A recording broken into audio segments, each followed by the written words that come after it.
India का spiritual history बहुत पुराना है।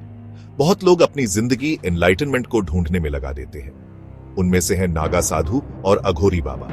ये साधु दुनिया की सारी चीजें छोड़ देते हैं। उनकी लाइफ बहुत अलग होती है। बाहर वालों को उनके रिचुअल्स अजीब लगते हैं, लेकिन ये दिखाता है कि वो स्पिरिचुअल ग्रोथ के लिए कितने डेडिकेटेड हैं। नागा साधुओं को पहचानना आसान है। वो कपड़े नहीं पहनते, सिंपल लाइफ जीते हैं। दूसरी तरफ अघोरी बाबा डेथ और ऐसे रिचुअल से जुड़े हैं जो समाज के रूल्स के अगेंस्ट हैं। इंडिया में दोनों ग्रुप्स की बहुत रिस्पेक्ट की जाती है। उन्हें ऐसे पावरफुल लोग माना जाता है जो दुनियादारी से ऊपर उठ गए हैं। इनके डिफरेंसेस के बावजूद दोनों ग्रुप्स का एक कॉमन गोल है। वो स्पिरिचुअल लिबरेशन चाहते हैं। उनके रास्ते एक्सट्रीम लग सकते हैं, लेकिन ये इंडिया की अलग अलग स्पिरिचुअल बिलीफ्स दिखाते हैं। ये ग्रुप्स हमें याद दिलाते हैं कि गॉड से कनेक्ट होने के बहुत से रास्ते हैं। नागा साधु अपनी कठोर लाइफ के लिए जाने जाते हैं। वो दुनिया से अलग होने के लिए कपड़े नहीं पहनते। इसके लिए बहुत फिजिकल और मेंटल स्ट्रेंथ चाहिए। ये दिखाता है कि वो अपनी बिलीफ्स के लिए कितने कमिटेड हैं। वो अपने शरीर पर राख लगाते हैं, जो दिखाता है कि उन्हें दिखावे से कोई मतलब नहीं। ये साधु भगवान शिव के भक्त हैं। वो मेडिटेशन और योगा करते हैं। वो घूमते रहते हैं और पिलग्रिमेजेस के लिए होली सिटीज जाते हैं।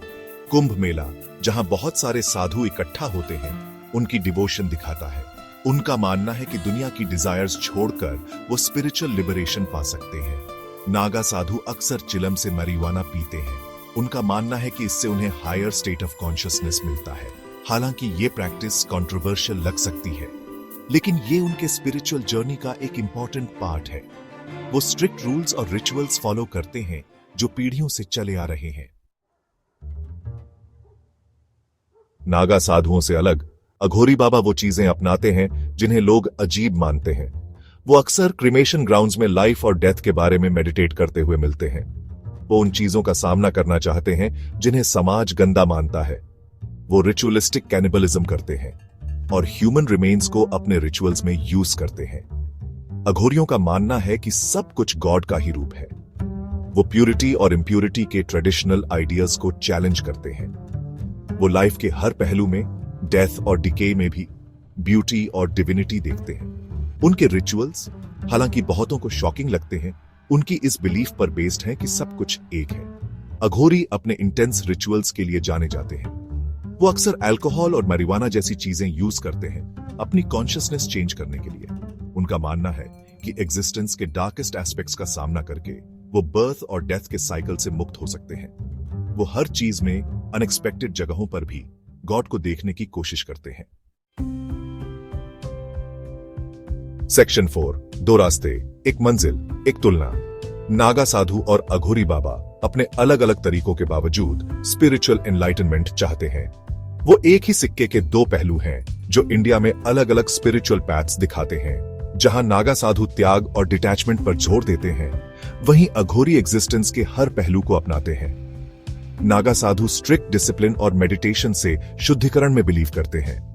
वो सादगी का जीवन जीते हैं, फिजिकल कंफर्ट्स छोड़कर स्पिरिचुअल लिबरेशन पाना चाहते हैं। दूसरी तरफ अघोरी लाइफ के हर पहलू को, जो गंदा लगता है, उसे भी एक्सेप्ट करते हैं।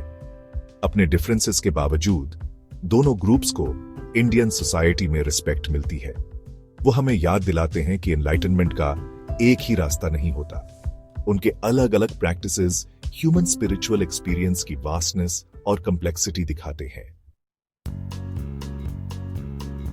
सेक्शन 5, हमेशा रहने वाला रहस्य। नागा साधु और अघोरी बाबा बहुतों के लिए एक पजल है। उनके अनकन्वेंशनल प्रैक्टिसेस और बिलीफ्स आउटसाइडर्स को फैसिनेट और चैलेंज करते हैं। वो ह्यूमन स्पिरिचुअलिटी की डेप्थ्स दिखाते हैं, जहां समाज के रूल्स पर सवाल उठाए जाते हैं और सेल्फ की बाउंड्रीज एक्सप्लोर की जाती है। उनका एग्जिस्टेंस हमें याद दिलाता है कि एनलाइटनमेंट की खोज कई रूप ले सकती है। चाहे सादगी अपनाकर या टैबू चीजों का सामना करके, अल्टीमेट गोल एक ही रहता है, दुनिया की लिमिटेशन से ऊपर उठकर स्पिरिचुअल लिबरेशन पाना। उनकी स्टोरीज हमें फेथ की पावर और कॉम्प्लेक्स दुनिया में मीनिंग ढूंढने की ह्यूमन क्वेस्ट की याद दिलाती है।